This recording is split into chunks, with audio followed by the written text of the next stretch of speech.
tak ada lagi masuk. Can still masuk lepas ni. But yeah, Assalamualaikum.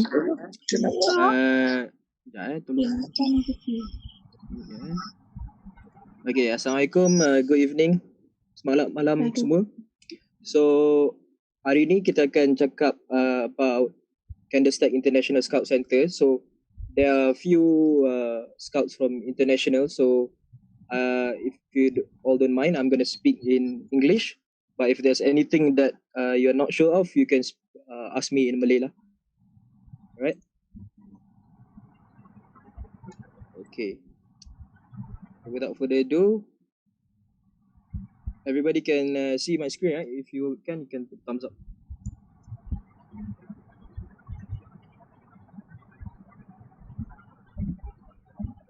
Alright.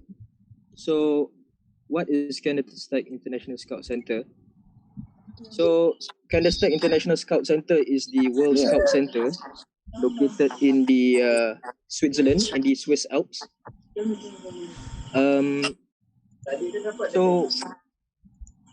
Sekejap. Tolong boleh mute lah.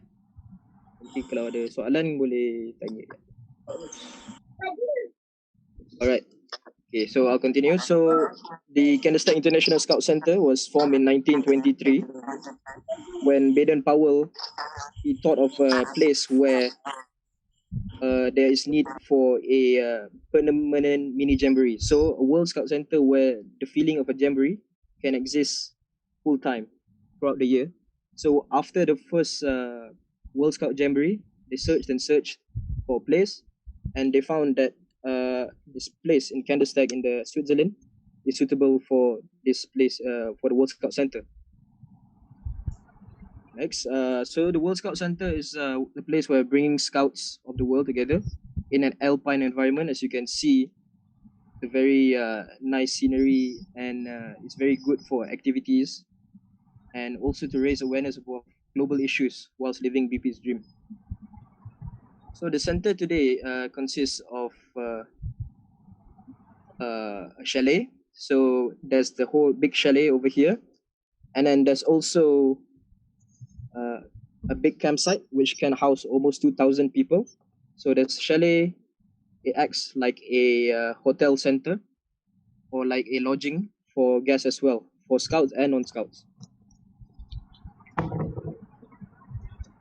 So the center today brings about 60 plus nationalities joining together, and each year is estimated about 79,000 overnights. So that's the amount of guests, which 14,000 over 79,000 guests worldwide.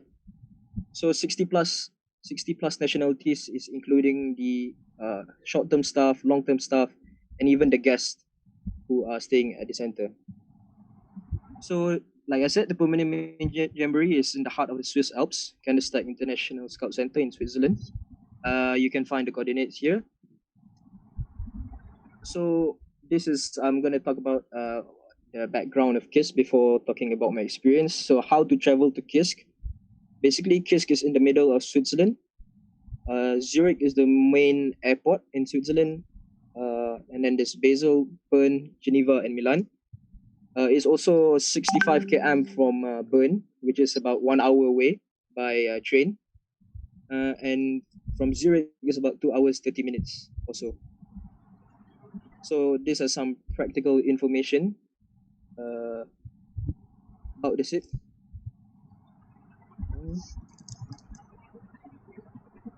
So some practical info for your stay. This is the accommodation at the center. Indoor and outdoor options. So basically this is the old chalet, the original chalet since 1923. And then the extension is the new chalet, which have nice newer beds. And also the Candle Lodge, which is relatively new. I think it's about in the year 2000s as well. So they have about 181 beds in the old chalet, 27 beds and 44 beds. And so it's perfect for like scouts from all over the world to, if they don't want to camp on the campsite, they can stay in a private accommodation. Okay, next. Also, they have the Suniblick. So this is a relatively new as well. It's a whole building where there's 47 beds and 10 rooms. So basically, usually there will be scouts from Europe, which comes in like a bus or something. They will stay there, and as well of the tower and the campsite. So the campsite is the like I said, 1,200 spots, but you can also host more than 2,000 people at maximum capacity. There's also shower blocks and also rental equipment. So you must be thinking like, so how do you cook, or what are the meals like, food like in catering? So there's catering from the center, breakfast, lunch, and dinner. Breakfast is usually served about like 7 or 8 a.m., 7 a.m. or before that. And lunch, if you want to do like activities throughout the day, they will provide packed lunch, also lunch in the cafeteria as well, and also dinner.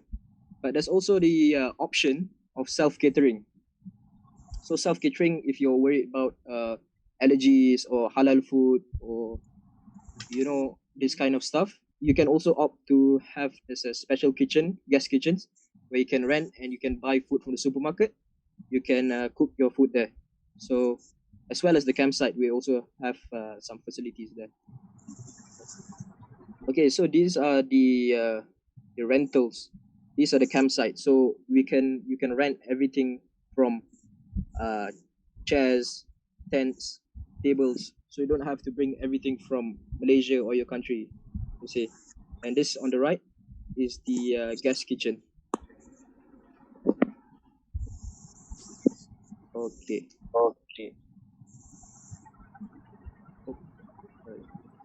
Okay, and this is Kisc in the winter. So KANDERSTEG International Scout Center, as you know, is made in the middle of the Alps. They have snow in summer sometimes, but most of the times they have snow except for summer. So I was there during the summer. So this is how it looks like during the winter, very snowy, and the roads are full of snow. And then there are some activities which are provided by the center, which has teams. So we always emphasize on international friendship. So it's a permanent mini jamboree, eco, and high adventure. So international friendship, we have the program ideas such as like the Messenger of Peace barbecue. We have every weekend international campfire from all around the world. The scouts gather. For eco adventure, we have eco hikes, nature workshops, because KANDERSTEG is also a scene center, so Scouts Center for Environmental Nature in Scouting. In Malaysia, if you're not aware, I think the new one is in Sabah, Sandakan. It's a center where they specialize in environmental initiatives. And of course, you're in the middle of the Alps. Kisc is the best backyard of the adventure. So you have challenge activities, hiking, climbing course, and also snow and ice workshops. So this is the winter activities. So I haven't been there in the winter myself, but you have stuff like igloo building, sled, and skiing.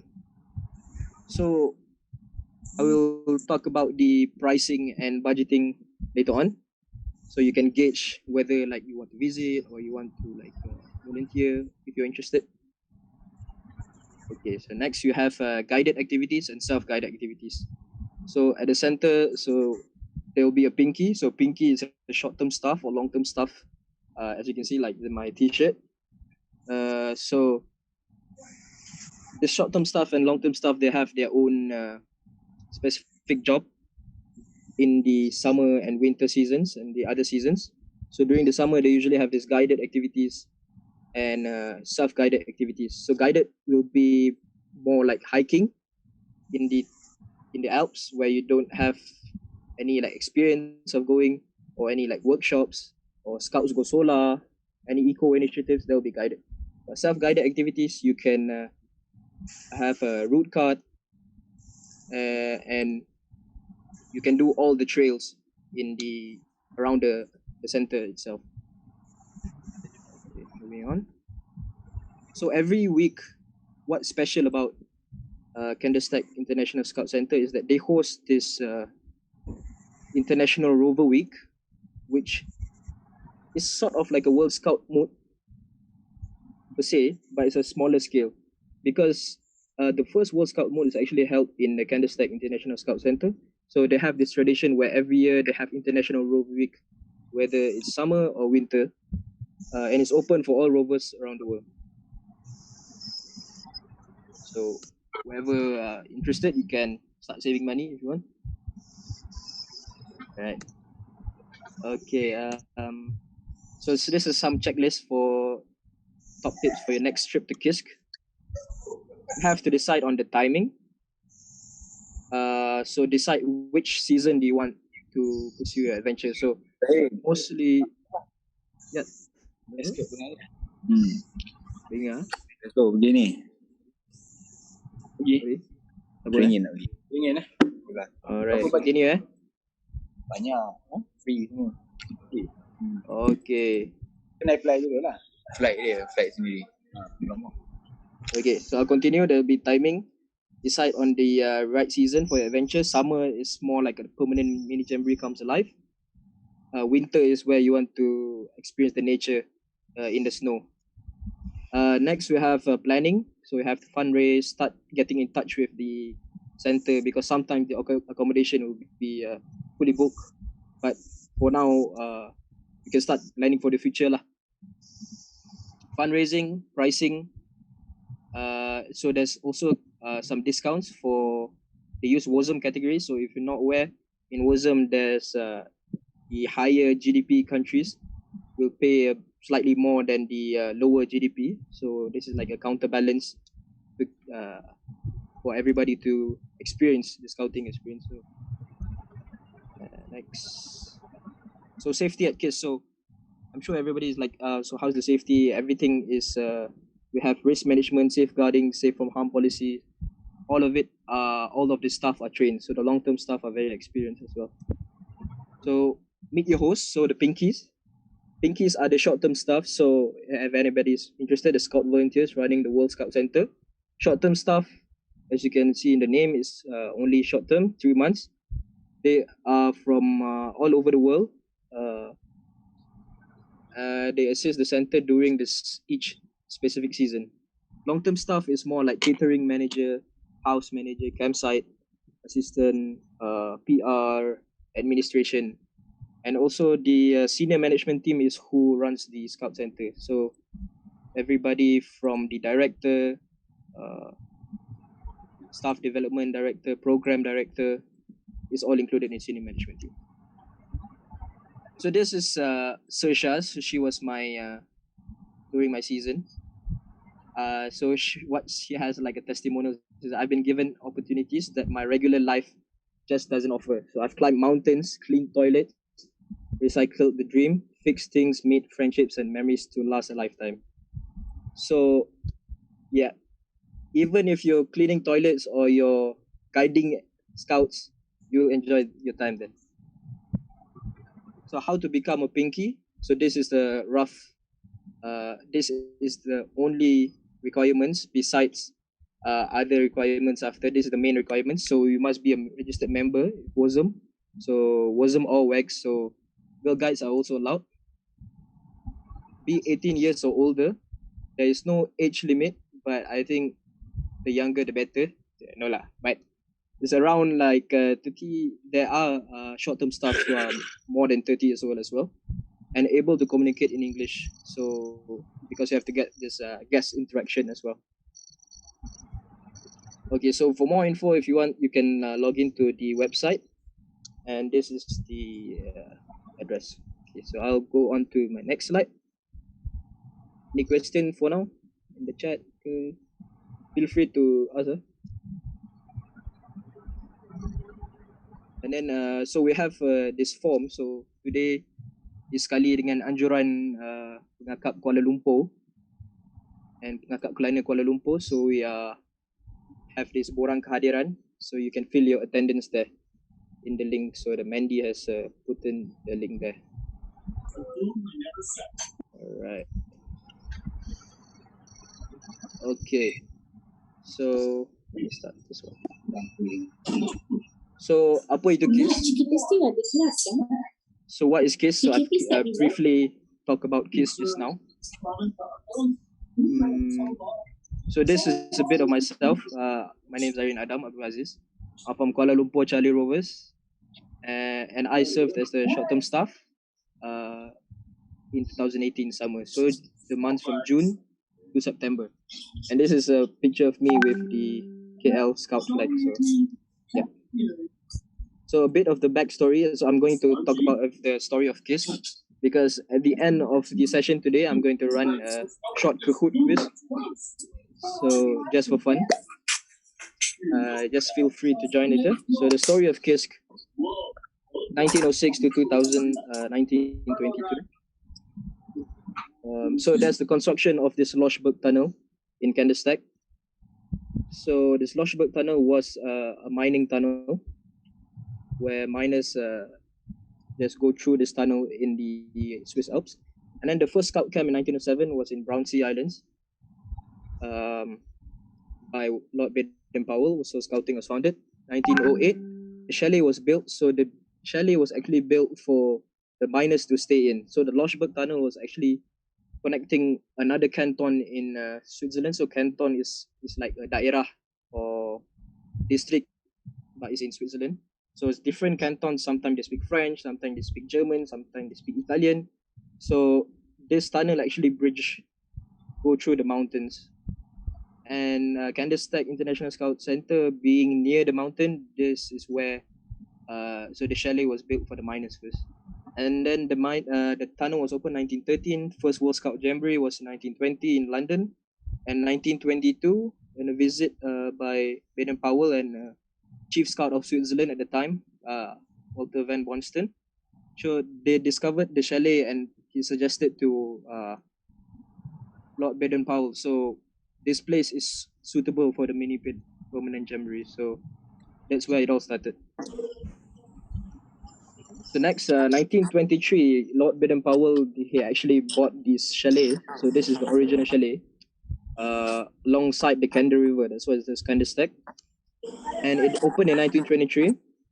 And there's 1927 tradition of decorating rooms based on the scout organization. So each room in the chalet of Kandesteg Kisc, there's a specific room. So like Austrian room, MOP room. There's no Malaysian room, say, but maybe in the future, nobody knows. There's Japanese room. So 1930, the World Scout Committee meets at the center. And in 1931, there's the first World Rover Mood. So the Rover Scouts first mood. So Rover Mood is actually like a World Scout Jamboree, but for rovers. And in 1940, becomes the war years. Sorry ya. Kalau yang if anybody's yang not muted, you can mute for a while. Yeah. Okay, so I continue. 1940, there's the war years. So the World War I and World War II went on. The chalet was actually used for some soldiers in the French army, as the Switzerland was quite neutral in the war at the time. And then 1948, it opened back.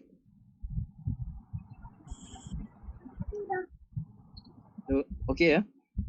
All right, so 1948, it opened back to the Scout Center where 1,000 over visitors came from all over the world. 1953, the Fifth World Rover Mood returned to Kandesteg, where the Scout logo of the mood was actually the fleur-de-lis, where the Kisc logo is now originated. And moving on around the years, there's Camp Crystal is more of like a small jamboree, 1,700 people. 1989, you have where the pinky originated. So the Kisc staff used to, back then, they didn't have any like specific uniform. They would use their uniforms from their home countries. But in 1989, they discovered like, why not pink? Because all over the world, there's no countries which have the color pink, but they decided to use the uniform of pink. So they were known as pinkies at the time. And 1990, there was the first time going digital.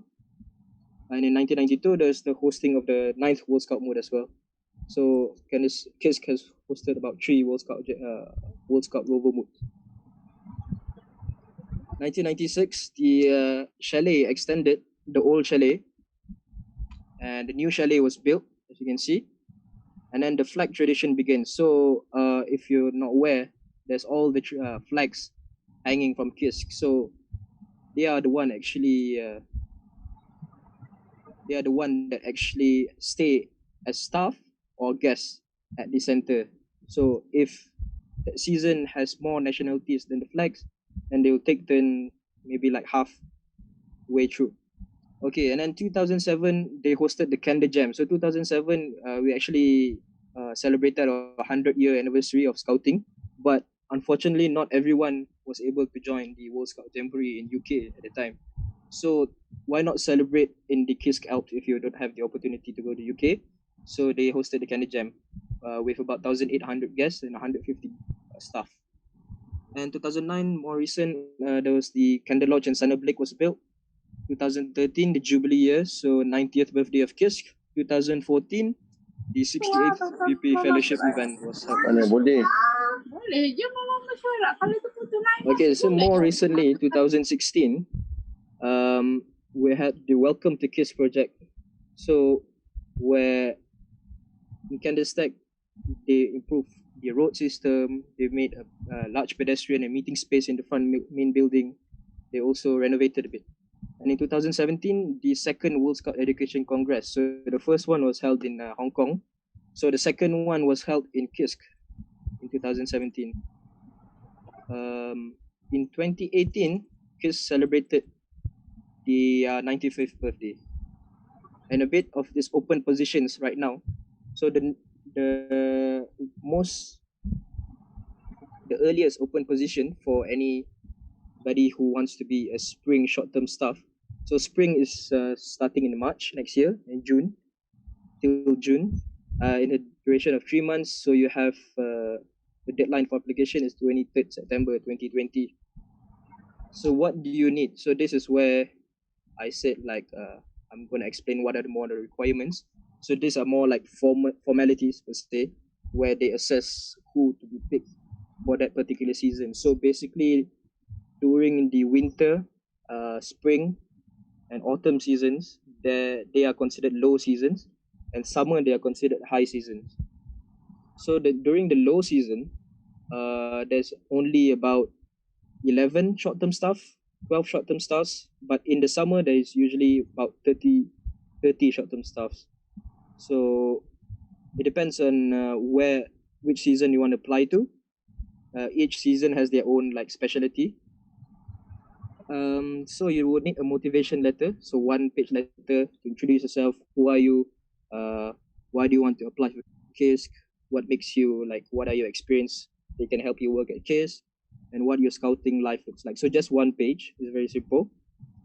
And then there's also your CV, listing your education and work experience in 1-2 pages. So membership confirmation from your NSO. So this applies to Malaysia.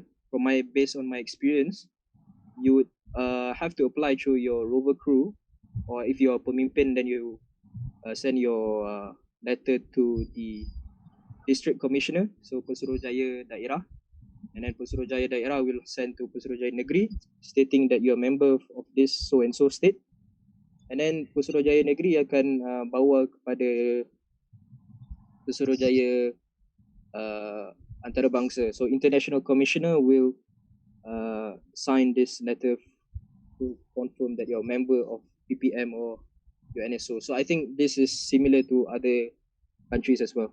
Also, your copy of your passport, upload your medical certificate so you can find your medical the form on the Kisc website. A picture, any format, so selfie or anything, and a video. So this is just a short video, 2 minutes, introducing yourself. It's just like who you are, what kind of person you are, and why do you want to come to Kisc. It's more of like see whatever you're writing, is it actually you, and see if like your English is okay enough.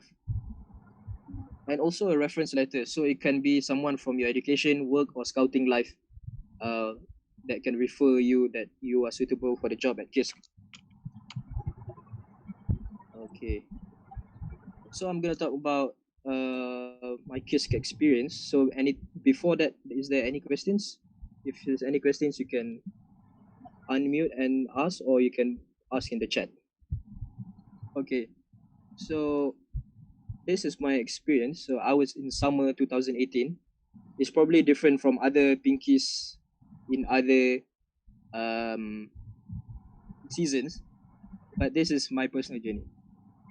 Okay, so this is the scarf which I brought from Malaysia. So KANDERSTEG 2018. So to become a short-term staff, you can't just go there and suddenly you're a short-term staff. So you have to go through training, your basic training, your risk management, and also like get used to the program, acclimatize to the climate and so on. So this is the flag break and introduction tradition. I'm not sure if you're following the Facebook of Kisc, but they just reopened on 1st of July after the pandemic. They closed for 3 months. So the last time that they closed was during the World War, as we said earlier.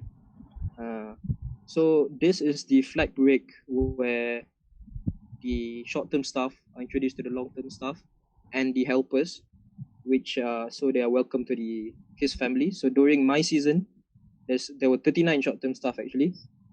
As you can see on the left-hand side, that's me holding my belt for some reason. Yep. Yeah, and okay, so we had from all 6 regions were represented during summer. So sometimes there were like 5 regions, sometimes the Arab region or Africa region, there were no representatives. But luckily, unfortunately for my season, there was like from Germany, Australia, Romania, Russia, UK, Canada, Mexico, Hong Kong, Sweden, Portugal, USA, Lebanon, Denmark, the Netherlands, Finland, Ghana, Ireland, and Malaysia. So from Africa, there was Ghana. From the Arab region, there was Lebanon. Yep. And from the APR region, there was Hong Kong and Malaysia and Australia. Okay, so there are different areas of Kisc during the summer. So during the high season, the short-term staff are split into all of these different areas in this Kisc. But where in the other seasons, short-term staff basically does everything because there's not many guests. So they need to learn a lot of stuff. So administration, this is just some ground rules which we have to learn. So rules and policies, safe from harm, structures and strategy, safeguarding, customer care, history, maintenance, first aid, and risk management. And the main 3 areas are chalet services, higher adventure and program, and campsite. So at the end of the training weeks, you would need to fill up a form where by which of these 3 areas you prefer to join to serve at during the summer. But you will experience all of it during the training week. So chalet services includes house management, so all the laundry, all the cleaning of beds, also catering in the kitchen. And besides that, higher adventure and program is where it's like more of like the frontliners, or like where all the glamour is, because you are actually the first person who interacts with the guests if they have guided activities or educational programs. But the chalet services are more like the behind the scenes managing unsung heroes or something like that. But the campsite, so I was part of the campsite. Campsite is more of both, because we have interaction with the guests on camp, and also we have to ensure that the campsite is managed properly, guests are checked in, facilities such as rental equipment on campsite. So these are some of my pictures during the training weeks.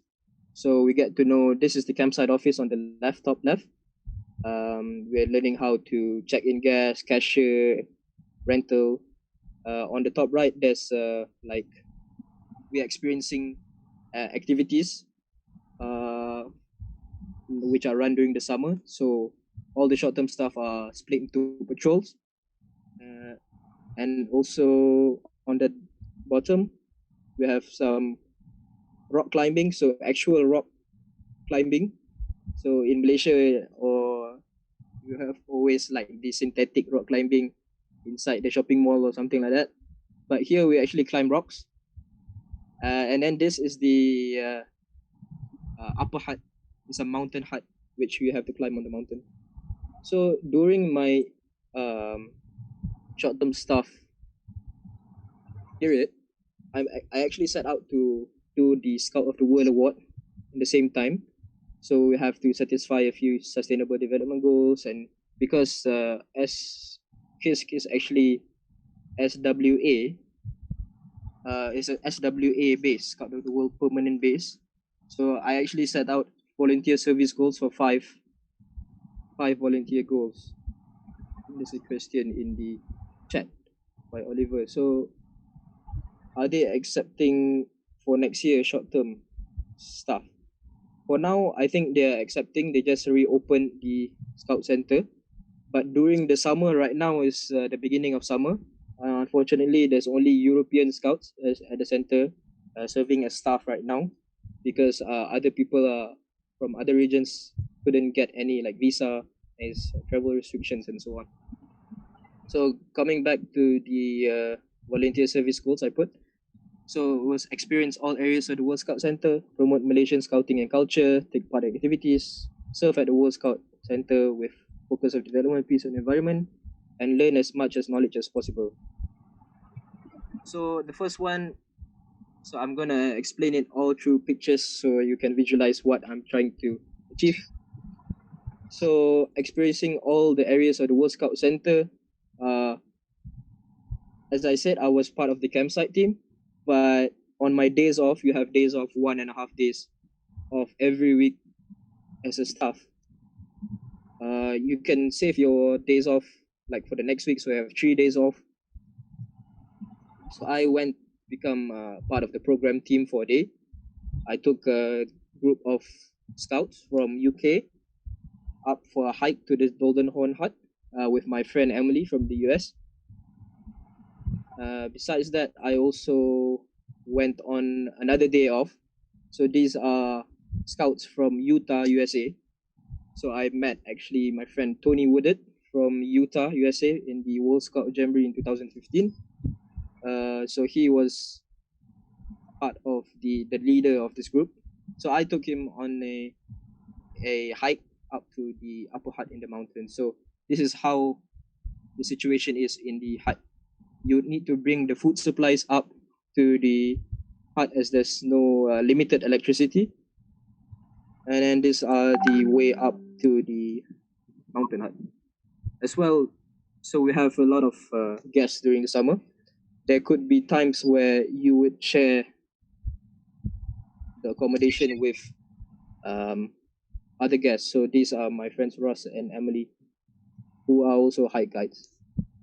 So why I chose campsite life, because it gives us best of both worlds. You interact with guests, you interact more with your fellow staff members, and also you get to enjoy the outdoor life. So campsite life includes administration stuff in the office, and down here you can see that we are hanging tents. So during like if it rains or anything, we have to clean the tents, hang the tents, and on the top right we clean some maintenance of facilities. Also, you get to like cut the grass using the lawnmower blower in the Alps, and also like there's a toilet bowl over there. So these are like weekly stuff we do recycling. So in Switzerland, we are very big on recycling.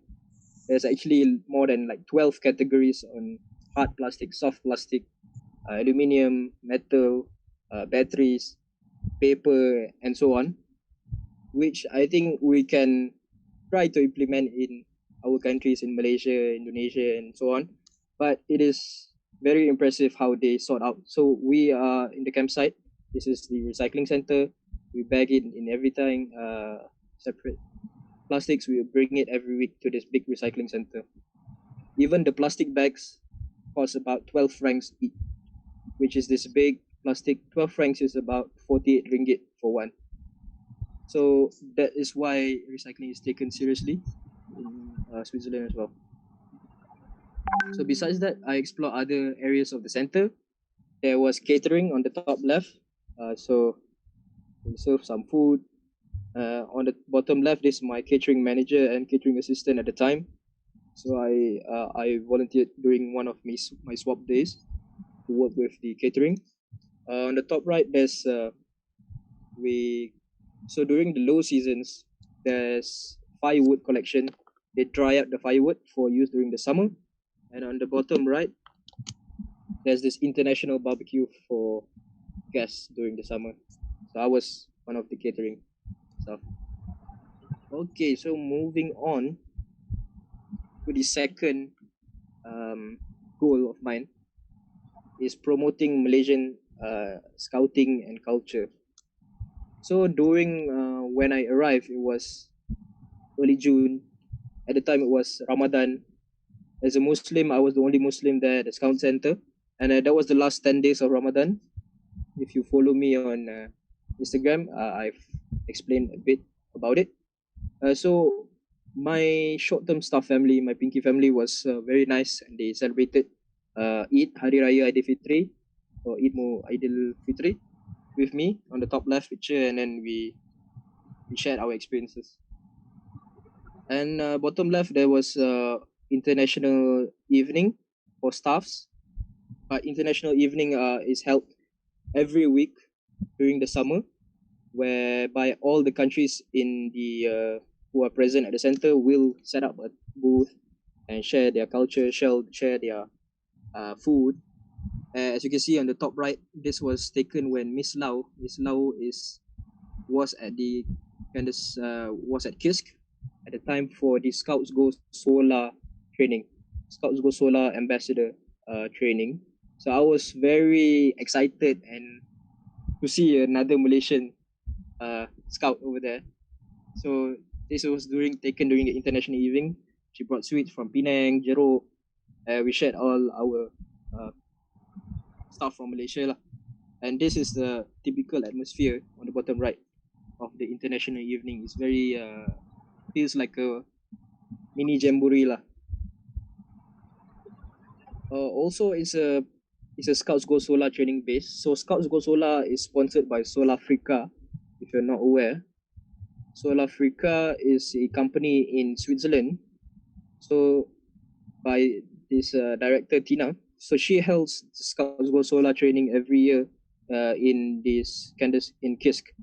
So if you're like interested in Scouts Go Solar training, I'm not sure if they're doing like this year or next year. Sometime the application are open, but they give priority to countries which have more sun and less facilities and stuff like that. So there were people from my friend Jackson from Lesotho, people from Macedonia, Colombia, Brazil, Zimbabwe, and also like Malaysia and Thailand. So people who have the potential to be a driver in the Scouts Go Solar initiative are encouraged. So okay. So these were some of the solar ambassadors, which I had the opportunity to spend some time with. They were very nice. From Thailand, I said Brazil. And then moving on to weekly activities in the summer, there's international campfires where all the scouts, so it's very, very big atmosphere, very meriah in the campfire ring. As you can see, there's scouts from Hong Kong, US, Denmark, all over Europe at the scout, the campfire. So this is me. So we have every week some different pinkies will take turn to light the campfire, become the MC, and just run the show basically. So that's me lighting up the campfire for the first time. And this is how it looks like during campfire. This with me with some other pinkies. These are some scouts on the left during the performance, and I had also the opportunity to perform some of the scouting songs from Malaysia, Rasa Sayang, Ipoh Itai, which is easily follow by the European scouts and who are there as well. Also, you can see, you're surprised, there's like a Malaysian jersey worn by this boy. I didn't actually give him. He actually had it. So, like I said, first chipping Camden Scouts is the people who I had the opportunity to bring them hiking up to the mountain in the Golden Horn Hut. So they were very nice. And then just coincidentally, there's this young boy who said, Joe, who said, "Oh, I had the Malaysian jersey. I brought it." So yeah, they were very nice. And yep. Besides that, promoting Malaysian culture, I actually hosted a Malaysian night. These are just my experiences. So when you go there, it's up to you to maximize the time.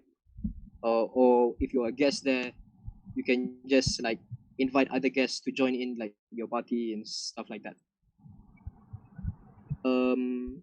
So this was Malaysian night. It was open for all short-term staff, and if there are any guests who are interested to join, I set up like a small exhibition booth with uniforms, my penolong pemimpin uniform, and a rover uniform, and some booklets. So I actually went to Bern the week before and met the officer at the embassy. So he nicely and gave me some merchandise from the Malaysian tourism. And there's also some of like my close friends over there, like Brad. You can see he was more of the DJ and the Malaysian games person. Yeah, so this is more some pictures during the Malaysian night. We made some. So Brad was actually my roommate. He spent time with me doing Batu Seremban. We actually took some stuff from the catering office. Batu Seremban, we played it until it broke.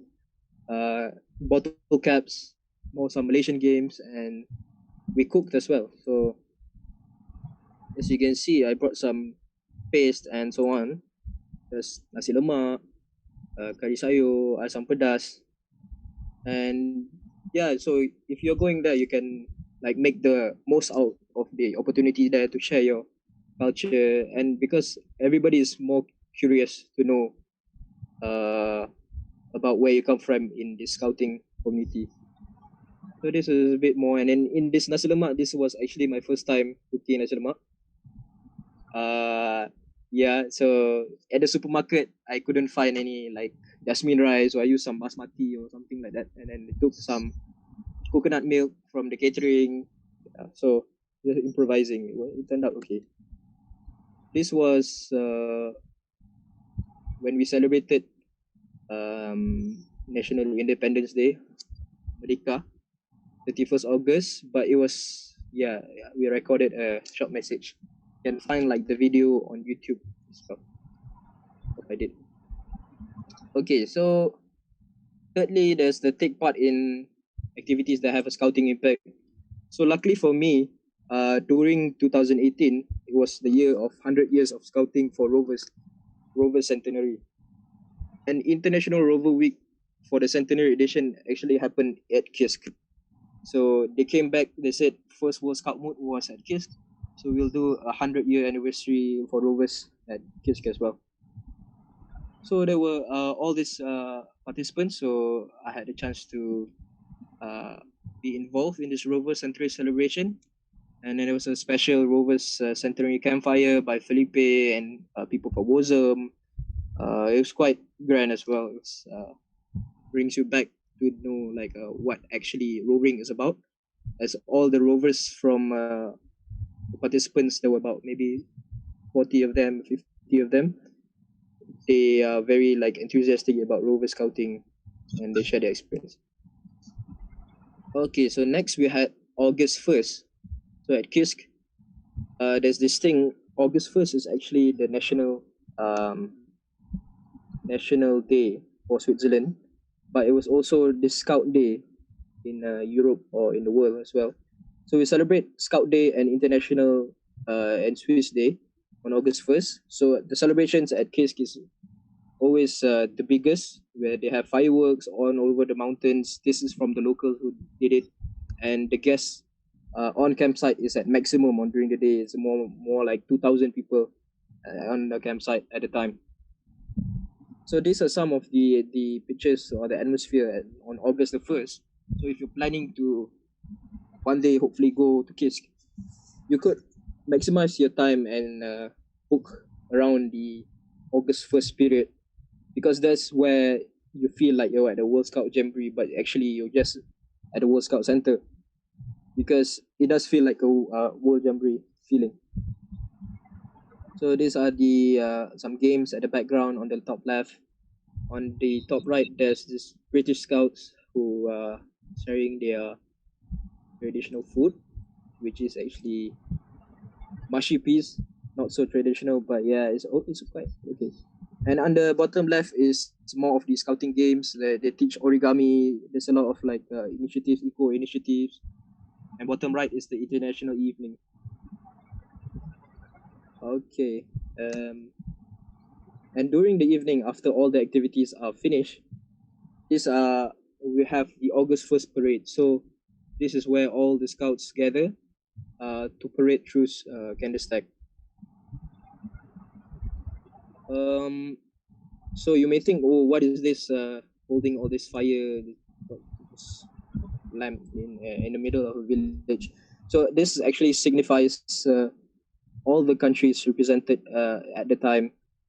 So coming from left, there's Colombia, Denmark, Egypt, Finland, and you can see me in the middle here next to Italy and Mexico. So Malaysia is over there.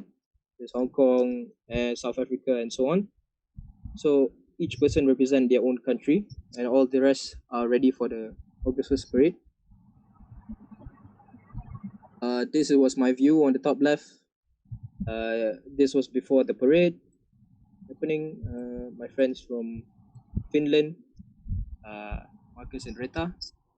There's Hassan on the bottom left. Not where he's Wazam right now.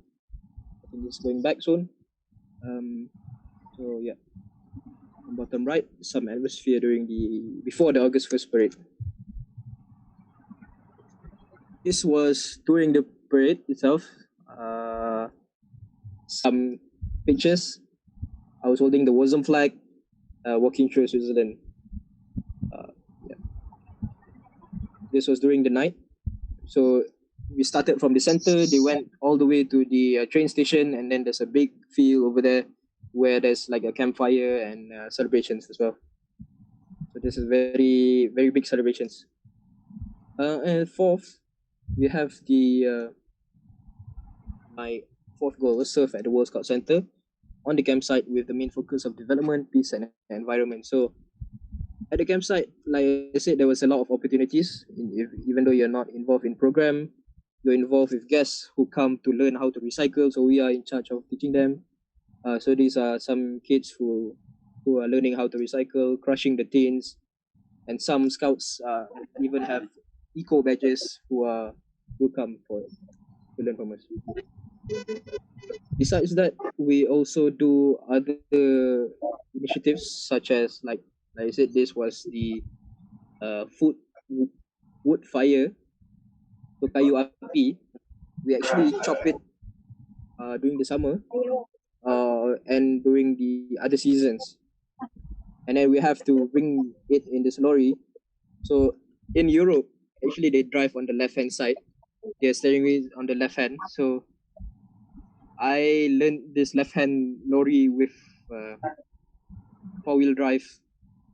Capacity is very hard to drive, but somehow I managed, and it was an old lorry. But it's a very good experience, as I wouldn't even imagine doing something like that in Malaysia. And there's wood fire. This is the recycling center on the left. We actually drive this truck to the recycling center, and this trash compactor in the campsite. Okay, and then you're in Switzerland, so how to make the most of it? You have 1.5 days off. So of course you want to go hiking and you want to experience the Alps. So this is learning as much alpine knowledge as possible in the alpine setting. This was during the my training weeks. This was during at the Lochen Pass. one of the higher mountains in KANDERSTEG area. So I haven't seen like snow on the mountain like this before. It's a very like interesting experience. There's an X peak. It's more like Minecraft or Lara Croft, or you only see this in movies, you know, in hiking. So it's a very good experience if you want to learn alpine knowledge. This is how the situation is like. On the left, so the use of the ice pick is actually to prevent you from falling in the ice when you cross, and for grip as well. As you can see on the left is pure ice and snow. In the middle is more of like a ice. Underneath is the empty, and in the bottom there's the rivers from the snow cap. Also, this was another thing I did, was a bit of a crazy idea, but in the end it turned out very good. I went out with Diogo on my from Portugal on my off day. We took some bikes up to the mountain to Oceanian Hut. It's a glacial mountain, and we finally reached the top, and we decided to bike down. So whoever is gonna do this in the future, please check the brakes before, as it's a very steep way down. And this is the glacial mountain, glacial lake. So this is a lake on top of the mountain in KANDERSTEG. It's very beautiful. People go there in the summer for boating, some kayaking, and during the winter you actually can ice skate on this lake. Also, there's time I went to the Matterhorn mountain, so the Toblerone. If you've eaten the Toblerone chocolate, this is the famous mountain in Switzerland. I went with my other two friends from Mexico and Portugal. These are some pictures. You can see my Charlie Rover scarf went everywhere in Europe, in Switzerland, on top there. We actually brought some Toblerone up just to take the picture. And this is the observatory where you can see a lot of stars, a lot of astrology, and a clear view of the Matterhorn mountain from there. So we went up using a train, and then we hiked down back. So it was about 3,000 to 4,000 meters high. So the hike down was worth it. And next, if you're not aware of anybody, there's a Via Ferrata. So Via Ferrata is actually the actual rock climbing. In this case, you are actually climbing on sticks of this mountain. In Malaysia, there's, I think, correct me if I'm wrong, only in Kota Kinabalu, in Gunung Kinabalu, there's a Via Ferrata route. So it's you use a harness, helmet, and you just clip to all these points. So if you are very scared and you want to turn back, you cannot actually reverse back down. So if you have to call for like a helicopter, and the helicopter costs you like a few thousand francs. So people usually would take some mountain insurance, where in any case there will be a Rega helicopter to rescue you. Yep. Yep. Next we have, this is the view from, so down there is the Oceanian Sea, the glacial lake. I went on this snow and ice expedition with the staff there. This is during the sunset of the day. So this is on the Frunden Glacier. This is actual glacier on the mountain where we did the snow and ice activities there. They said that maybe in the next 5 to 10 years, the actual Frunden glaciers will be melted, where people will not be safe to actually step on the glacier. So which is quite a shame. So this was like, I think, my first time. We had to wear the ice boots, the what do you call it? Starts with a C, but and the ice axe, and to have grip for the ice on the ice. As you can see on the left here, you have to be very careful where you step, because on the right, I'm not sure if you can see the mouse, but on the white part is actually snow, and on the there's black parts over there is actually ice. Yeah. So the snow, you can actually fall down into like a crevasse, into a hole. So these were my friends from the center. Who joined me with snow and ice. So we had snow and ice guides who are actually pinkies that trained for a few weeks before summer starts, just for this activity to be done with scouts. As you can see, this is the instructor. He's looking for the places to step. On the left here, the more whiter parts are very soft snow, and where he's stepping is more of like ice and actual mountain. So they taught us how to properly locate this and so on. This is me doing a crevasse rescue. So in the case of anybody falling down into this hole or crevasse, there's a procedure where you have to you can rescue him or her, where you drill holes into the ice using special gears and carabiners, and with like this paracord, you lower them down. You lower the rope, but in this case they lowered me down lah.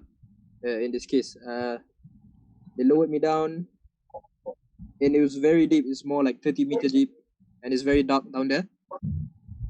And then, so we took turns on going down and saving it using the procedure, rescue, risk management, and stuff. So it's a very good learning experience. So it's offered to scouts as well who visit there if you want.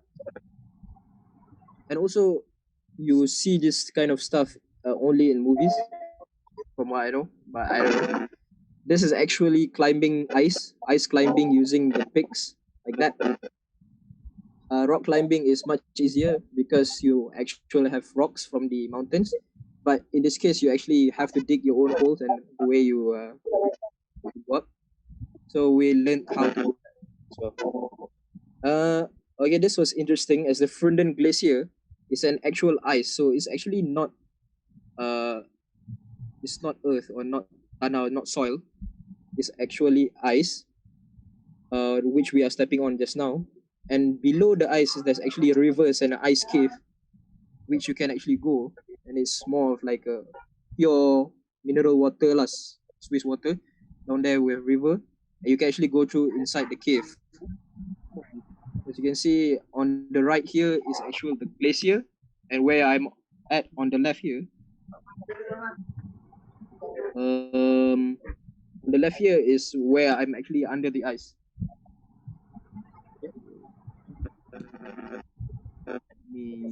Yang tengah.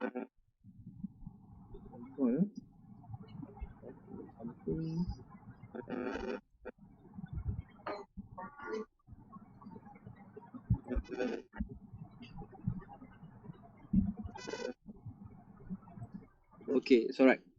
Continue. So this was from the glacier during the summer. It's actually hot, but only on the top of the mountains there are ice, and this is on the way down.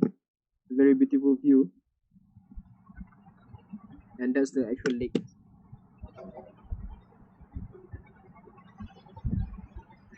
We continue. And then this is the Pinky family on August 1st. This is where the short-term staff, long-term staff, and helpers are the most. So the people in green are former Pinkies or short-term staff who come back, help out during high season as well. Yep. And next, this is my short-term staff picture after we almost finished our season. And each season is very special because their staff are allowed to be creative and design a staff board for all their memories and all their pictures. So during my season, the summer 2018 board, we did a guess who kind of thing. So you can see the flag on the right, and then you can turn and guess like who is it kind of thing. It's quite interesting. And these were the previous Malaysian short-term staff. So I wasn't the only one. Not sure for the other countries or Indonesia or Brunei. You see, if you can mute your. Sorry if. Kau dengan adik pun yang tu boy. Itu pakai, oke? Adik tu boy, apa yang dia tahu? Apa dia? Yeah. Okay. Please don't unmute for a while, if only if you have a question. So continuing, this is the Malaysian short-term staff. So the first one was in 2010, Daniel Lau from Petaling. He was also summer 2010. Samuel Koo, spring 2012. I think you all know him. And Edward Lee, also from Petaling, spring 2019. So he was after me. Quite recently, last winter during December, was Lysandra from Petaling as well. It was winter 2020 and spring 2020. So Zhen Chong, he's actually still there. He's stuck there for 1 month after spring. Actually, his season was when Kisc was closed down, so quite unfortunate. But he had a different experience doing like online and spending time with all the pinkies over there. There's a question from Oliver. Has there ever been a pinky from Philippines? To be honest, I'm not sure. But I'm sure there has been. Maybe one. Maybe Oliver can be the next one, the first one. Okay, so that's for now. That's all for now. For any questions before we move on to the Kahoot? Questions? Feel free to unmute us in the chat. Okay, there's some things that you sure have questions about, like the costing. So at Kisc, if you volunteer there as a short-term staff, they actually pay fully your accommodation and your food. So if you're Muslim, you can. There aren't many Muslim people there, and there's not a lot of halal food. So you can either pick vegan or vegetarian or only fish, no alcohol. So they also cater for a lot of allergies. There's a lot of no nuts, gluten free, and so on. So the cost for a short-term staff, you only have to pay your flight ticket, your pocket money if you want to travel, your insurance if any, and yeah, I think that's about it. The cost for a flight from Malaysia is around, if you buy early, it was 2,500 to 3,000 ringgit return flight. But right now, the situation with the pandemic and so on, maybe in the future it will go down back, and when the borders reopen, it will be a good time to explore the flights back again. And also, the insurance for travel insurance you can buy locally. The Swiss hiking insurance you have to buy online. It's about 20 francs, about 100 ringgit. And also, depending on your country, Malaysia or any other country, you have to get a visa. But for Malaysians, you don't have to get a visa if your season is less than 90 days, because Switzerland is part of the Schengen area, which is in the EU. So we are eligible to stay there for 90 days without a visa. But during my season, my season was actually 95 days. So I had to actually get a visa. It was a very long journey, because we actually don't have a embassy. We have a Swiss embassy, a Swiss consulate in Malaysia, but for the region, Southeast Asia, you have to apply your visa at Bangkok. So you have to send your passport there, and get the visa and you have to return it if you don't want to travel to Bangkok. But some people like Zhen Chong, he was fortunate that his season was 90 days. So the work permit from Switzerland, the work permit from KANDERSTEG was sufficient for his time there when upon arrival. Besides that, questions. How long did you stay there? So I stayed there for 3 months. You can actually stay there before your season and after your season.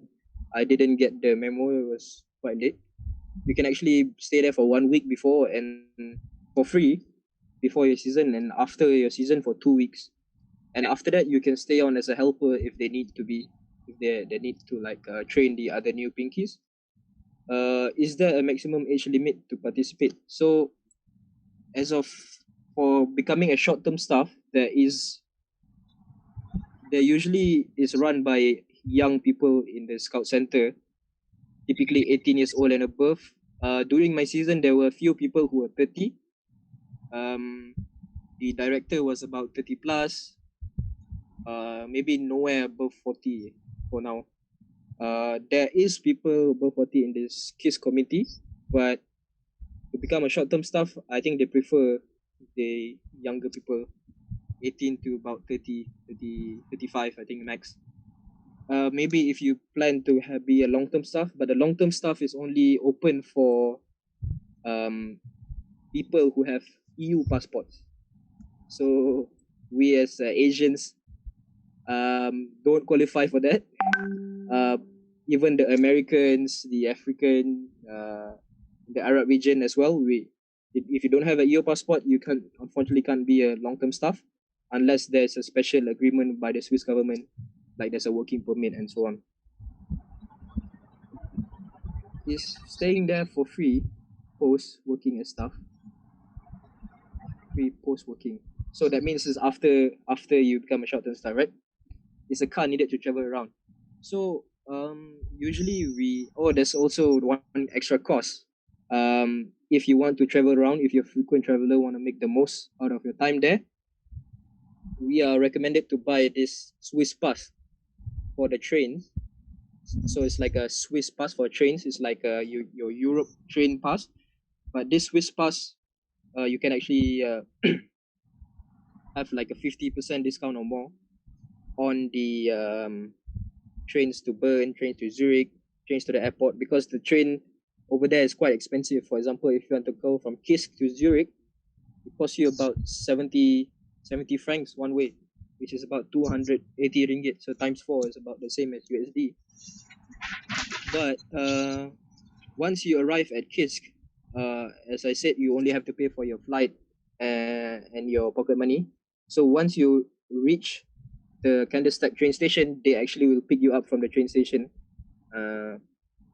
as long as you properly arrange it with them. Because the funny thing is, during my time, my flight was delayed, and then there was raining, and I arrived at the station about 12. So, and the center wasn't answering calls, so I had to tumpang people, so hitchhike from people and to the center. So that was a interesting story to talk about.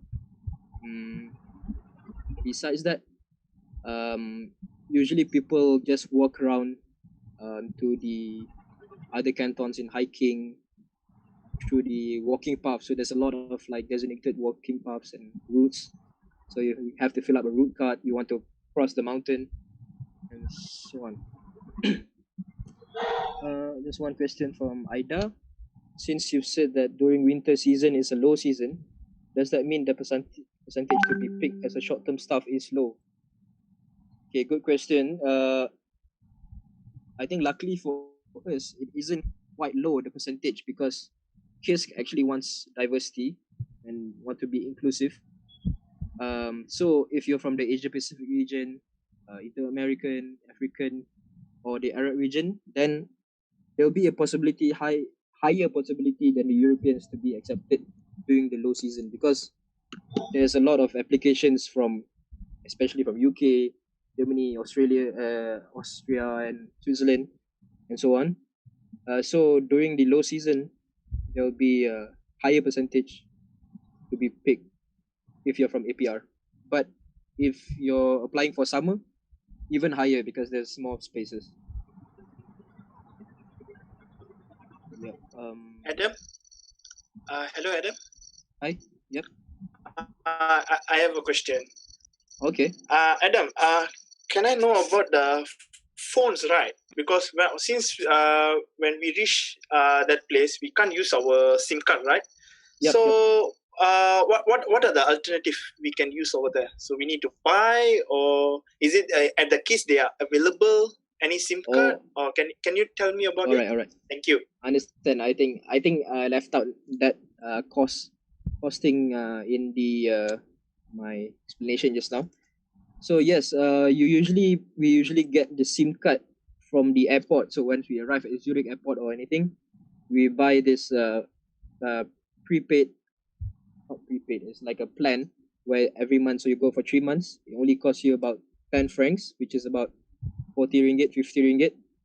And you have actually unlimited data and calls and so on. But in the center itself, there's Wi-Fi, and it's I think when I went there, they actually installed a new Wi-Fi.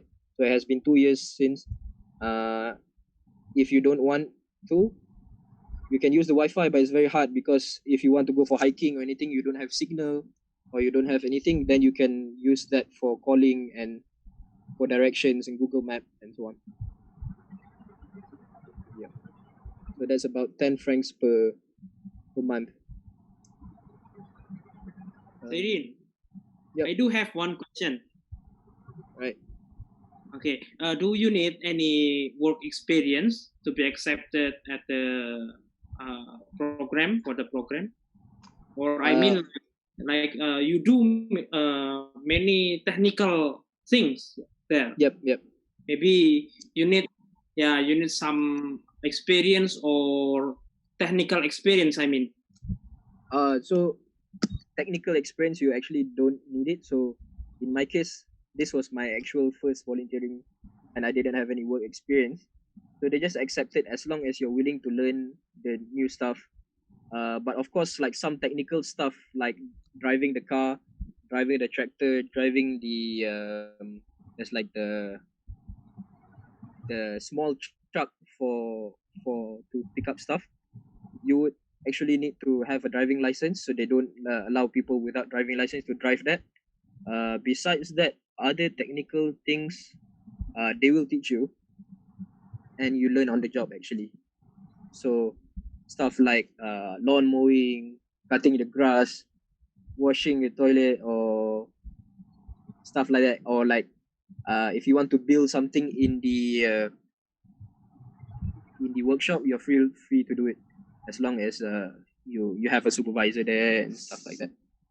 So you don't have to have a working experience per se, but for long-term stuff, if you want to apply for stuff like administration, PR, you have to have this specific qualities. Catering manager, you have to have a little bit of catering experience, but not that much. So yeah. Right. Any other questions? There's 22 of us here. Any curiosity? Be free? No? Anyway, the views are tremendously beautiful there. Yeah. But I think I cannot stand the cold. Oh yeah. So I think then summer is the most suitable period for you because the weather there. So actually I haven't talked about the weather there. So it's actually quite hot during the day. We actually have to wear sunblock, sunscreen, lotion, because the sun over there is very direct, and then you're on top of the mountain in the Alps, so you have to wear this protection because you will get this UV rays into you. But then it can go up to 20, 30, but 30 is too much lah. Maybe 30 is around Malaysia, Indonesia, and Philippines. So, but it'll go up to 20 degrees. And at night it can go down to about less than 10.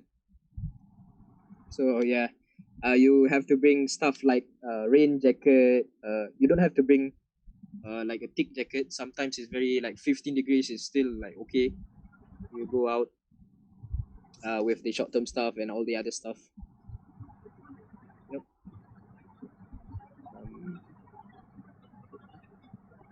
Any other question? Maybe we can proceed to the Kahoot. And if there's any question, you can put in the chat. Just sharing for a moment, and I'll share back.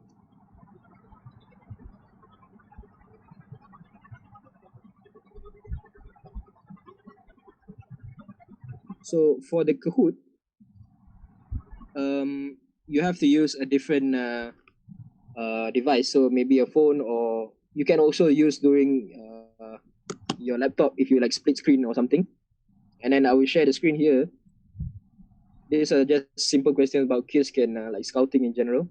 Hopefully I explained it quite well in the beginning. So yeah. Fine. Okay, let me share the screen. Share the computer sound as well, it's quite loud. So you would need the pin is 845656. So everyone can join.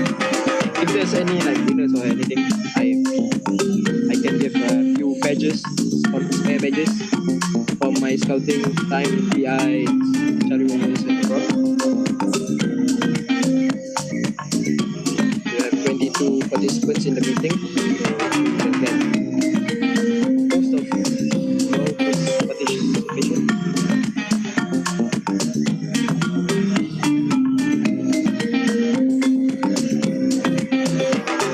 Not sure if it's lagging for anybody, but yeah.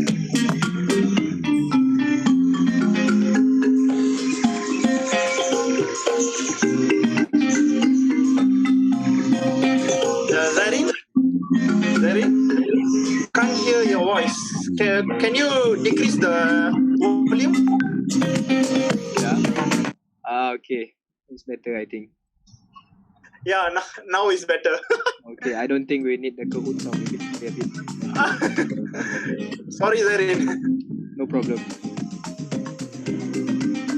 Okay, More challenging with the song. has more feel, you know. Okay, anybody else joining? 6 people. Maybe wait 1 more minute.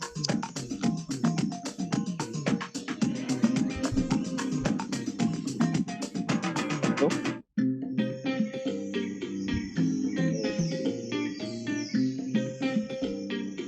Alright, there's 7 now. Let's make it to 10 maybe. No? More? Ida, where are you? Wait, a bit lagging here. Okay, since it's lagging, we wait for a while, maybe 1-2 minutes more.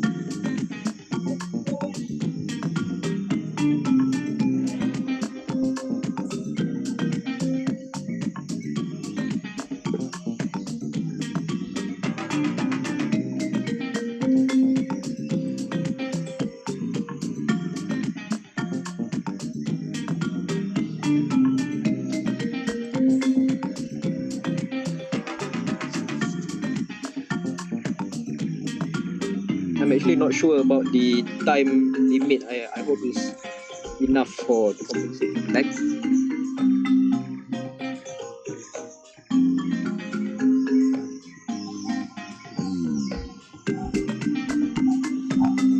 Oh, go down to 7 people.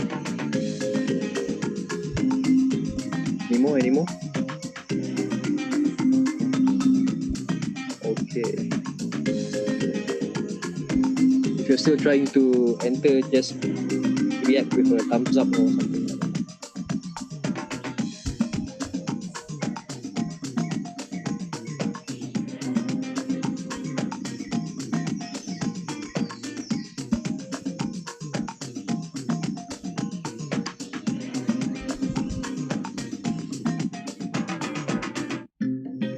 I think okay lah, we start alright?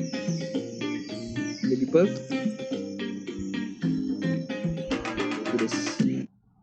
There's 24 questions in the quiz. Where was the first scout camp held? Round Sea Island or the 60 seconds? I think once we reach 8 answers, I can press skip. Brownsea Island, Gilwell Park, Our Chalet, or Candlestick International Scout Center? 3 questions. Okay. Everybody got it correct. Okay, so number 1 is Pang 5 Malaya. So the faster you answer, the higher you get. The next question, what was the name of the first book for Scouts written by BP? Into the Wild, Jungle Book, Stories for Brownsea Island, or Scouting for Boys?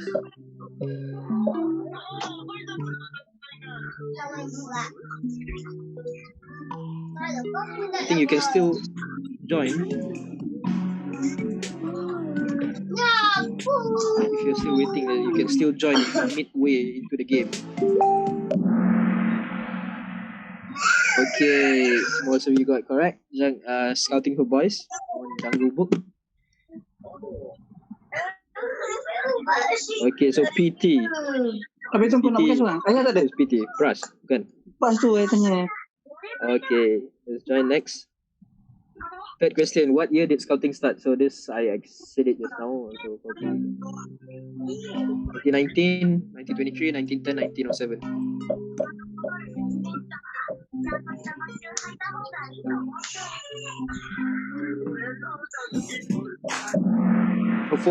For those who want to join and just join, the game pin is 845656. You can still join in. Macam Cikgu Halim yang baru join, boleh buka kahoot.it. Mana tahu still boleh menang untuk Turbo Turtle Divers ya. Okay. So still number 1 is PT, number 2 Oliver, 3 is Value. How many World Scout Jamborees have been held? 24, 28, 27, or 21?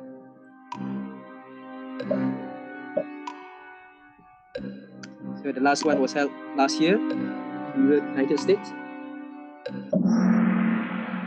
Alright, correct. 24. So the next one is going to be held in South Korea, 25th World Scout Jamboree. The next question. What does WOSM stand for? So this is probably quite easy for World Organization of the Scout Movement, World Organization of Solid Mountains, Oil Spill Model, Work of the Scout Master.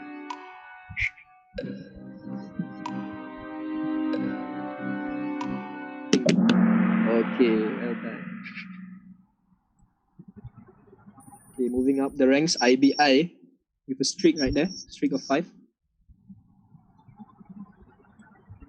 Which 5 countries do not have Scout organizations? So this wasn't mentioned just now, but if you know this, Andorra, Laos, Iceland, Cuba, North Korea, Andorra, China, Cuba, Laos, North Korea,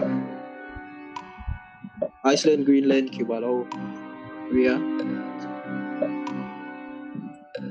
Okay. What? Okay. So yeah, 5 of you got correct. Andorra, China, Cuba, Laos, and North Korea. So the reason why I think they don't have is because their countries, the government is communist and they don't have it yet. Andorra, I'm not quite sure, but it's in Europe. Okay, next question. So PT is still number 1. What does JOTI stand for? JOTI.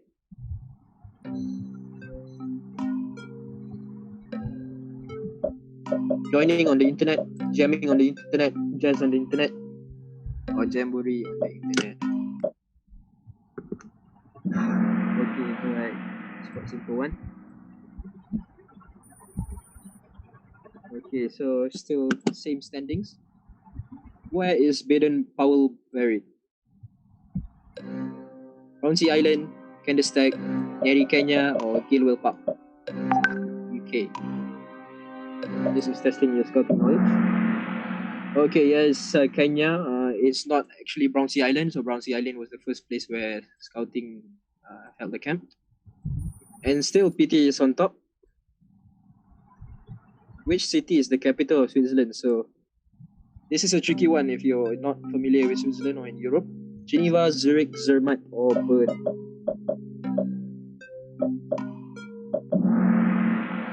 Yep, I guessed it.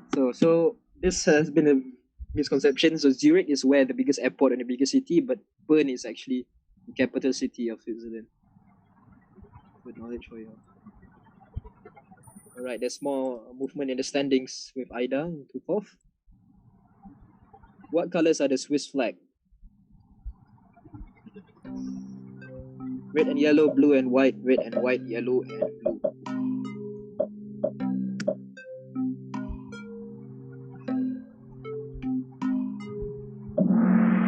Yep, red and white. So there's a small like running joke among pinkies. So they will ask you like, so what's the best thing of working in Switzerland? And then they'll say the flag is a big plus.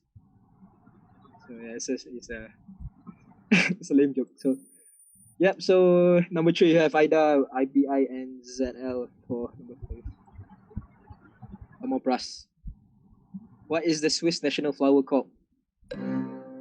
Edelweiss, Alpine Star, Chamon Ragwood, or Frühlingsblume?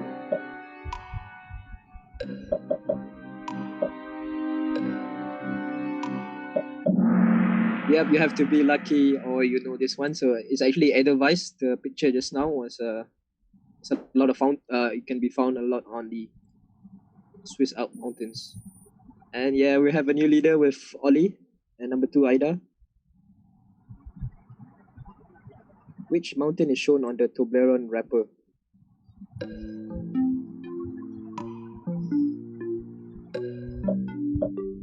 Eger, Mount Everest, Matterhorn, or Jungfrau? Right, thank you, Johanan. So let's go. So yeah, it's Matterhorn is the one like I went to in my slide. It's actually in the city of Zermatt. You can find it, and the Toblerone wrapper in the chocolate. You can find it. Okay, so number 1 we have a new leader with Ida with answer streak of 8. Yep. Okay, so following next question, which Swiss national hero does Kisc do a play about on August 1st? So this is more of general knowledge if you know. Robin Hood, William Tell, Heidi, and the Jungle Book.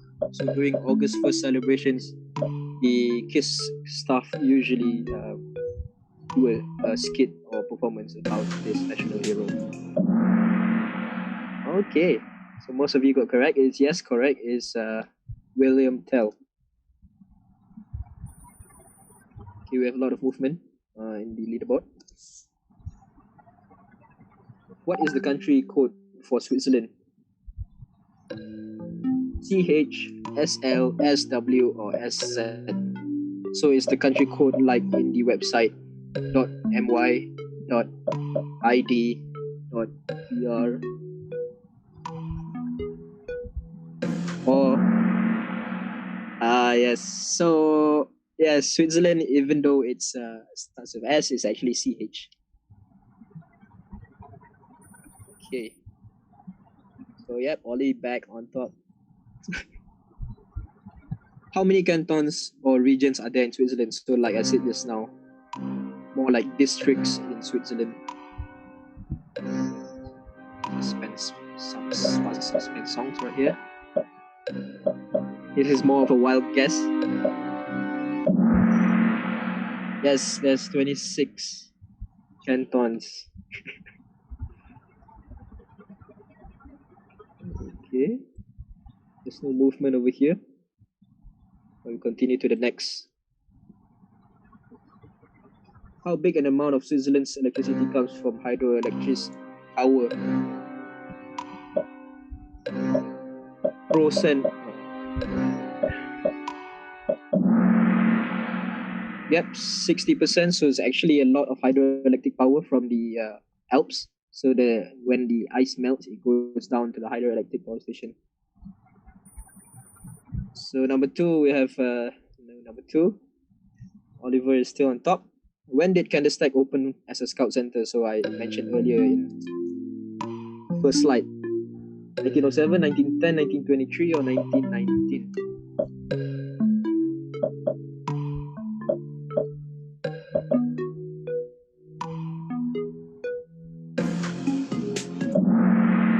Yes, 1923. So 1907 was when Scouting founded, and 1923 was when Kisc. So we're celebrating our 100th anniversary in 3 years' time.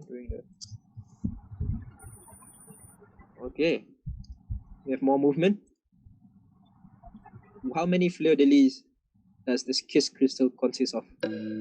So the Scout logo of Kisc, like this one.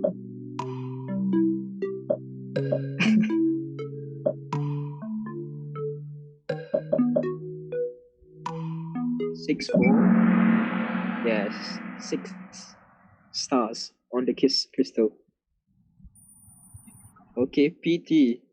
Who is PT? But yeah, it's number 1. All right, good job. At which altitude is Kisc located? So even though it's in the Swiss Alps, it's not higher than 3,000 meters actually. Due to the climate, it has snow. Even though Mount Kinabalu in Sabah has more than 3,000 meters, it doesn't have snow. It is actually 1,200 meters above level. Yeah, well, it's not a wild guess. Yeah, we have Oliver back. Top. What was BP looking to create with Kisc? A permanent mini jamboree, a place to keep cats, a holiday house for him and his wife, a scout center for only Swiss scouts.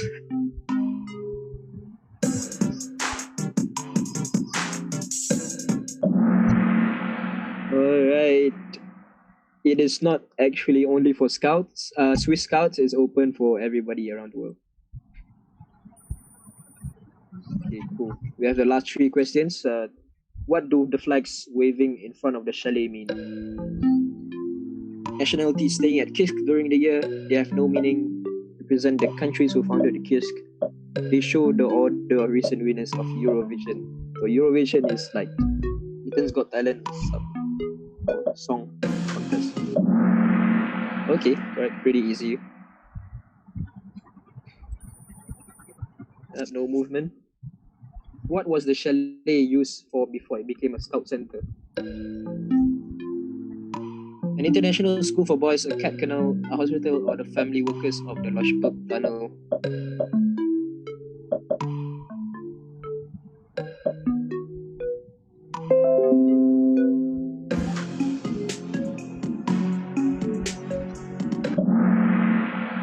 Yes, correct. So as I explained earlier, it was actually built for the people who were building the tunnel, and Baden-Powell founded it, bought it over. All right, Oli is still on top by only 17 points. Let's see who wins it. How do we name our bedrooms? They're named after mountain peaks. We change the theme every 5 years. Sponsor of a room is allowed to name it, or the Pinkies vote for a new name. So I didn't actually specify it, but it is probably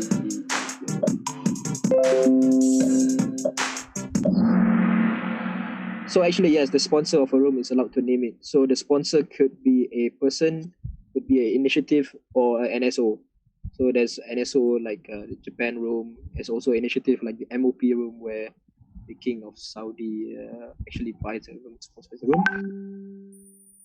Okay. Last question. Good luck to all. Who invited BP to Switzerland?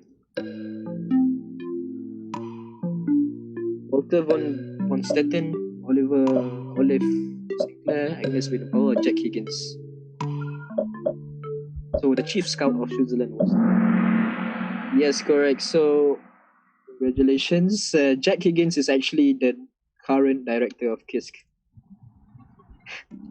And the winner is number 3, 18 out of 24. ZL, I think is Tansili. PT, where are you? I'm not quite sure. But number 1 from Philippines. Oliver, congratulations.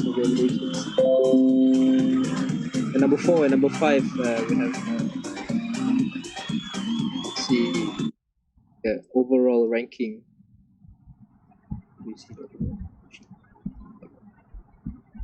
So the top 5 is also number 4, Aida and me. Okay, before we end the session of Kahoot, congrats guys, everybody. Let me take a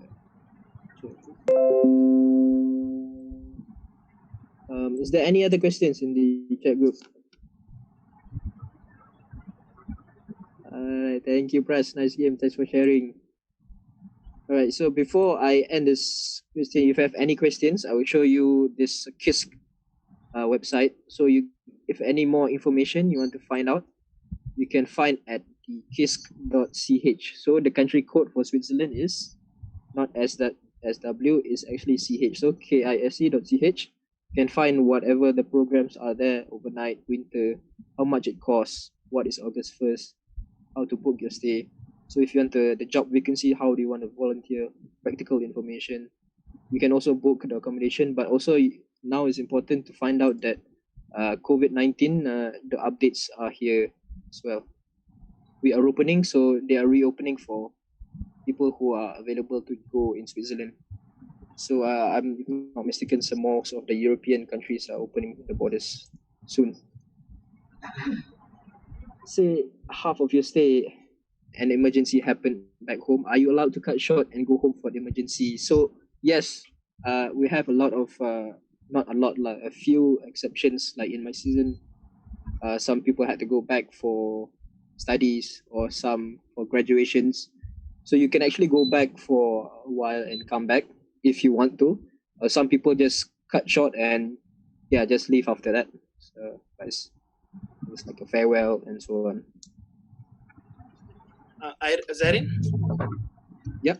I want to ask you, so once you complete your course or your volunteering service at the Kisc, can I know what is the feedback or what is the symbolic they give to you as a part of your giving as a volunteer?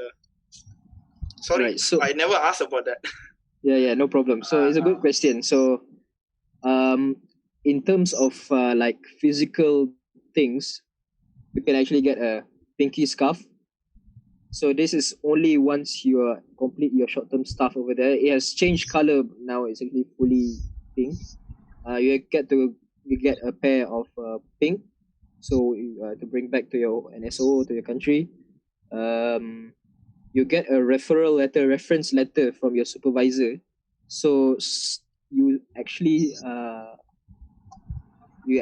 are under the staff development director under the senior management team. So she or he will write your referral letter and signed by the the director as well.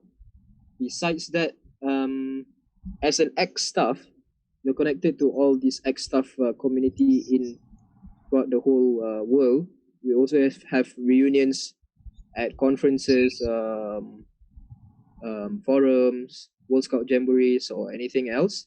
Besides that, if you go back to Kisc, once you return as a ex-staff, you can actually become a helper there. So they are called greenies because their uniform is green, and you can actually help out for a week or 2 weeks or how long you want, depending on if Kisc needs your assistance. Bear in mind, if you're ex-staff but you go back and they don't have a position for you, you actually have to pay, and you don't have the keys for everything. So yeah, and besides that, helpers, if you go back, you get the same thing, free accommodation and free food.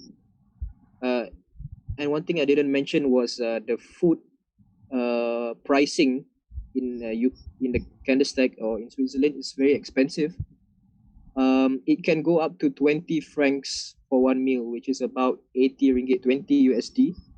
But at the center, they have costs like prices maybe 11 francs for one meal. And some people, that's why they opt to cook their own meal, buy from the grocery. So if you're staff here, there's always a misconception where you have to bring a lot of money, you have to pay for all the food. So actually no, you're sponsored by the center itself. and as a helper and an ex-staff, you get the privilege to come back and get all those fees. There's one question from Oliver. The volunteering service is something very positive for your CV, right? Yes. So the actual time here is more of like a civic internship. Don't think about it just like serving at the World Scout Center is actually contributing to more than serving at the World Scout Center. It is actually a chance to contribute back to society, learning new stuff. So you can bring back to your NSO as well. And yes, it's like IST, but for 3 months.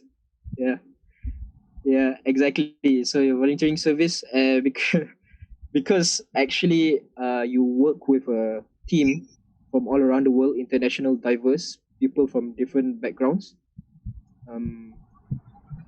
So all these cultures is a good step towards your CV and self-development.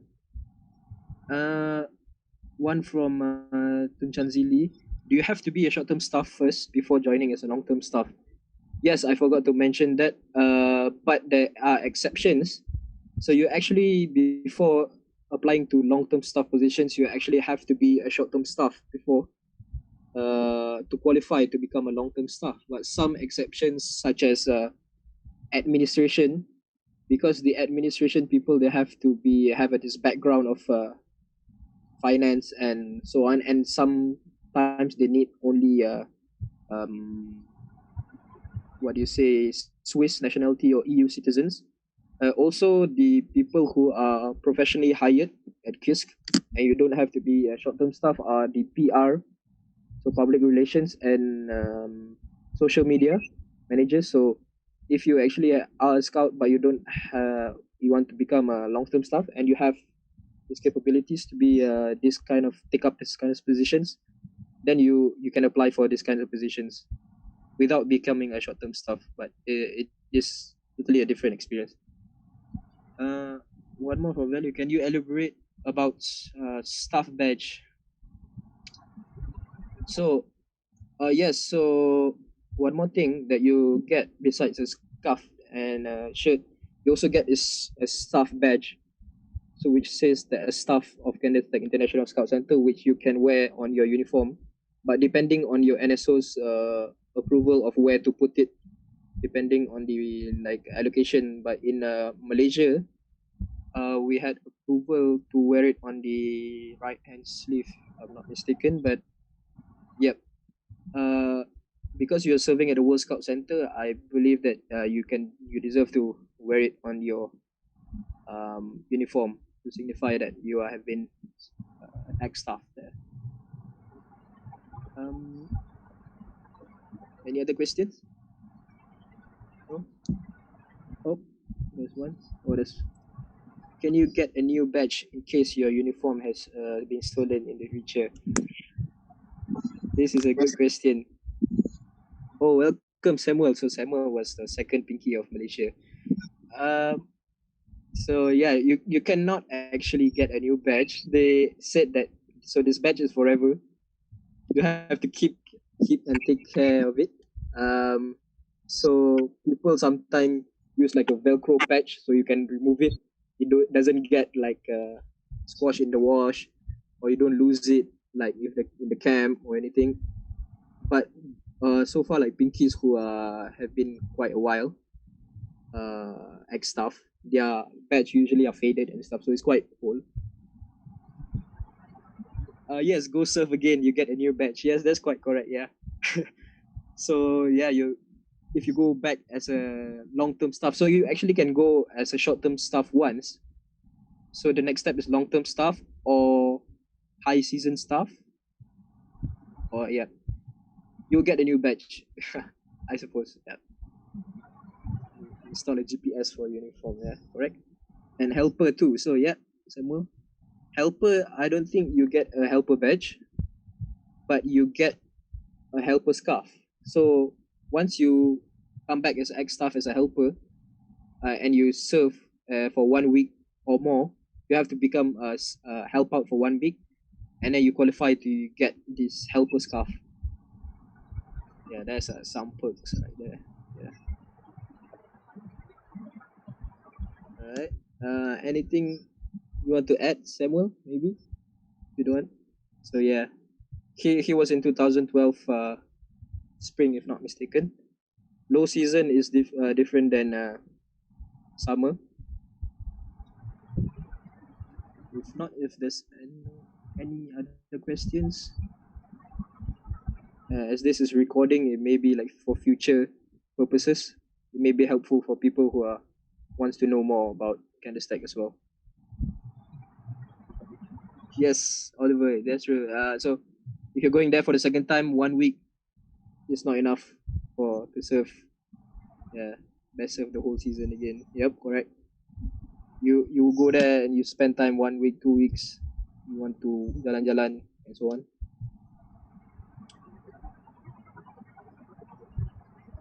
Okay, so if you haven't filled up the form yet for senarai kehadiran for today's session, you can fill up there in the Rahimi has put up the link there. Any other burning question? The price or application or to visit as a guest. And also one more thing, if you are interested, usually in the low seasons, countries or NSOs will form a group of rovers or volunteers, maybe about 8-10, and they will form a work party. So a work party is where you go to Kisc and you actually do stuff that Pinky do for maybe a week or 2 weeks while staying at the chalet. So help cut firewood or clean the chalet, do some renovation, and while enjoying the international experience as well.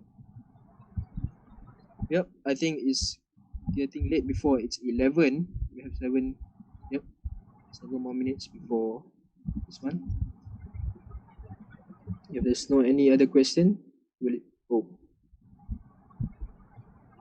thank you. Okay, there's one more question that's in the chat. So it's from Samuel. Will it be easy for Asian to apply being a staff there? So since you came a bit late, we had this conversation already we had a question from Aida just now. So it is probably, if everything is all right with your application, your motivational letter, you seem enthusiastic in your video, it would be you have a higher chance to get in during low season because they want more diversity, but even a higher chance if you go apply during the summer season, as there's more spots over there. And thank you, Tonton Zili, good sharing. Reminds me of international scouting experience to go to be staff. Yep, definitely you can feel free to visit there one of the days. Maybe in the future if Kisc holds a world event, be good to visit as well. Yep. Any other questions? 5 minutes. Feel free to chat or unmute.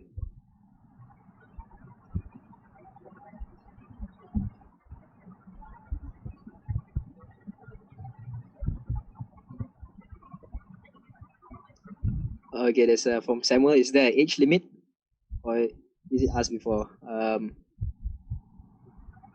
As of I know, that as I'm aware of, there is no age limit, but they prefer young people to keep it as simple as it is. So 18 is the minimum age, but there were short-term staff which are 30 years old and 30 above. So probably 40 years old and above is considered still young, but they would prefer maybe 18 to 30 years old or in the rover age. But for the long-term stuff, I think there isn't an age limit per se. Yep. How young is young? Yeah, that's it. Any idea how far is our chalet? Yep. So yeah, this is a fun fact. So the World Organization of the Girl Guides Association, yeah, World Center, is located in Adelboden, which is directly across the mountain from Kisc. It's about 30 minutes to 1 hour away. from Kisc. So you have to cross the mountain into the other canton. So that is our chalet. So that is the behind the mountain from KANDERSTEG is the World Girl Guide Center. So sometimes the World Girl Guide Center, the staff from there, they will continue on and become long-term staff in Kisc or vice versa if they. And our chalet also have something like the Kisc short-term staff system, but it is not as good. APR Sunchin Scout Center and BSE also has similar international scout program. Yep. APR Sunchin Scout Center, they've actually adopted this new program for the staff, I'm not mistaken. I'm not quite sure how it is, but for the BSA, I think if Tuan Tanzili, he has been a camp staff during summer. If you want to talk about it, but I think if it's what is different, BSA, they actually have summer camps which are paid, but in Kisc you are actually not paid. Yeah, that's one of the things, but you get accommodation and food because the prices in KANDERSTEG is very expensive, but in the BSA actually you have paid summer staff program. Yeah. Brownies, FOPR, Sunchin. Okay. Any other? Yes. Correct. BSA is international summer camp staff, paid weekly basis. So you can go travel around after you get all your allowance. But in case you have to save more money before going around. Yep. So if you want to know more, feel free to contact me as well, or contact all the other pinkies if you know them. So it was Samuel, Daniel, Edward, Zinchong, or Lysandra. I'm sure if you can tell you more about it. You can follow KANDERSTEG on Facebook, Twitter, Instagram. Follow Pengakap Kuala Lumpur, KL Scouting, Media Rasmi, PPM, and also my scouting Instagram, Scouts ZA, if you haven't already. We'll post more of the Kisc journeys over there as well.